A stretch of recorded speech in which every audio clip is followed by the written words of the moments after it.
Over the years, I've shared several simple solutions how to reuse rather than recycle plastic bottles. And here's another one, how to turn a 1-liter soda bottle into a tool holster. A tool holster that you can mount right on your belt.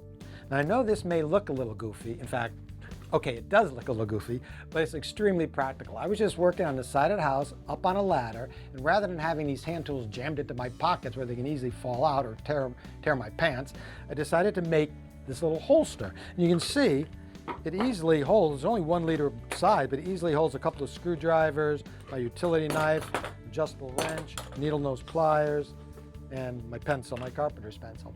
And all I did is I took the bottle and I used a utility knife to cut the bottom off the bottle. And then I cut 2 slots. They're about 1.5 inches wide and maybe 2 inches apart. And I used scissors to widen each slot just so the belt would pass through. And here's what you end up with. A bottle that fits right onto your belt, slides around so you can adjust if you need to, yet it's plenty deep enough to hold all your hand tools so you can climb a ladder safely and have your hands free.